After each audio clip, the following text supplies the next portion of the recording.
What's up, y'all? It's No Joe Coward. Just chilling here. About to leave Otris Beach today and go back to Phnom Penh. Just tore up some big ass shrimps. Some shrimps. Title of the email: American fan bitches. Now I know you're not trying to take my style, motherfucker. I know you're not trying to steal my style, man. I say bitches. I digress. By Sosa S. Hope this gets to you, badass. Not joking, by the way. Thank you, man. I appreciate that. I am a badass, right? Dude, this last week, dude, I've been just hawking up fucking oysters all week. Ugh, so fucking gross. Sorry, guys. I wanted to ask you for some advice. It's very hard for me to go asking somebody on this topic, but you know, I went on YouTube to recent videos, blah blah blah blah blah, brought me to you.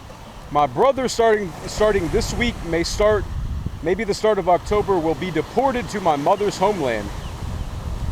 Like most, as you would already know, he's had his share times of life in the streets. Heartbreaking as it sounds, he will be put in a third world country, nothing but the clothes on his back, like most who started back in 1996. How can I prepare him or give advice to him? Just trying to get info from a resident of Phnom Penh, which for sure is where he has to start his life from scratch. P.S. Be real with me. I'm trying to look up as much as I can from this dank PC, although getting advice from a resident is a must. All right, man. So the man's brother is gonna be deported. Pardon me. Is gonna be deported like now, because it's like October 2nd or 3rd now. So let me just explain why this happened. So basically, in the United States, there are Cambodian immigrants, or there are people that came to the United States rather to flee the Khmer Rouge.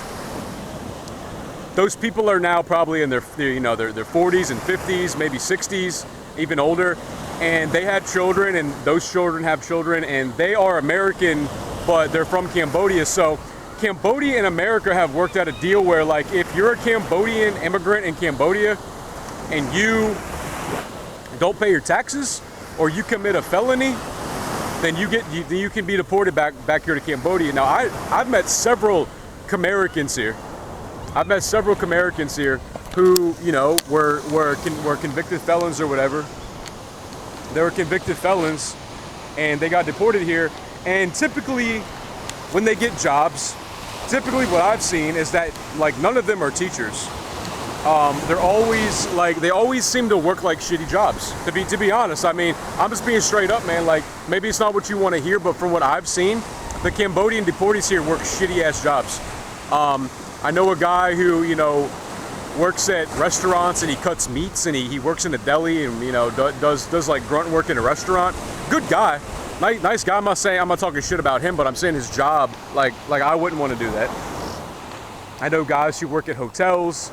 They work at gyms and they kind of like clean up the gym. They're like gym staff. They're not trainers, but they're like gym staff.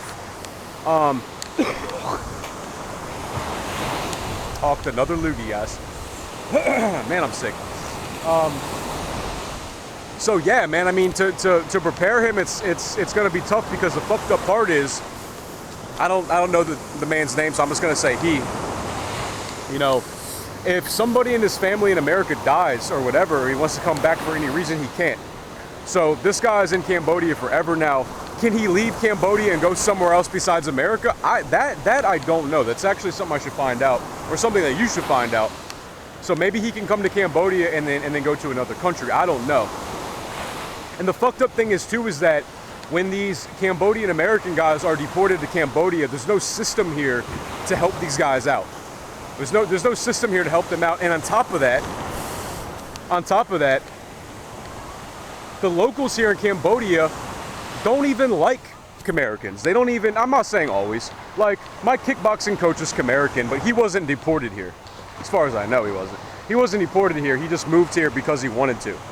But they seem to have an issue with the deportees, because in their minds they're like, oh, well, you had your golden opportunity in America to make it and succeed, and then you go and you commit a felony, or you commit crime, and then you get deported back here like you're an idiot. again, am I saying that these Cambodian deportee guys are idiots? No, I'm not saying that. I know some of them are very sensitive, but that's not what I'm saying. I'm simply saying that they exist. That they exist. And I've met many of them, and every time they've been very nice guys. They've been very nice dudes, but unfortunately, they got deported.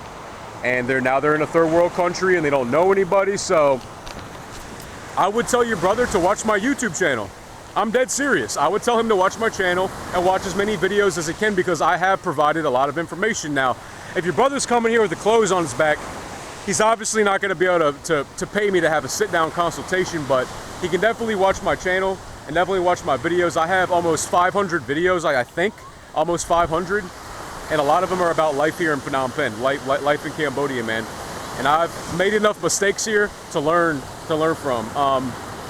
So I wish your brother the best, man. That's sad to hear, and that's fucked up. You probably won't be able to see your brother again unless you come to Cambodia. So maybe that's what you can do, man. Maybe you can come to Cambodia with your brother. Fuck. Maybe you can help him get get here and get settled here. If your brother, I'm not sure what kind of education your brother has. I'm not sure what kind of, like, what he did to get deported here.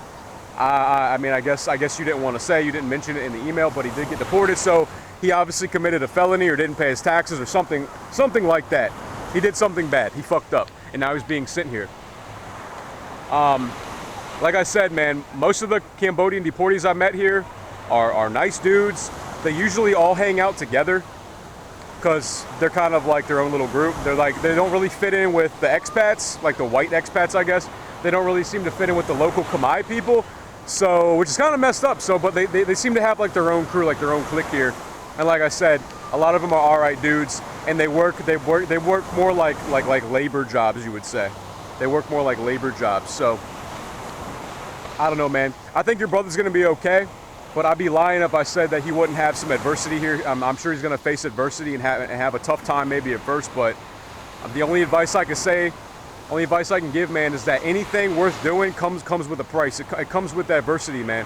So even though your brother, or if your brother's watching, even though you are gonna have a hard time here at first, just know that everything's gonna be all right, man, okay? No one's gonna let you die. No one's gonna leave you for dead. No one's gonna let you fuck up. I know people here. I have connections here, and there's plenty of Cambodian American guys, like Cambodian deportees that make it all right. They do all right here, and they seem to fit in once they get adjusted. Like, I'm not a deportee, but it took me many months to establish myself and to get to do the kind of work I like, to have friends I enjoy being around, you know, that truly enjoy being around. So anyways, man, best of luck to you guys. That sucks about being deported here, man, with like no money or anything. That's fucked up, but that's how it is. So hopefully you guys can save up enough money to come out and see him, or even move out here with him and start a new life with your brother, man. That'd be cool. I wish my fucking brother would move out here. That'd be sweet. Anyways, man, I digress. Y'all want to shoot me an email? It's nojokestriking@gmail.com. Bitches. I don't respond to every email. I don't do a video on every email because some of them are just, they're not something I really want to speak on. They're too long, or it's something I've already spoken on a million times already. So anyways, y'all, peace.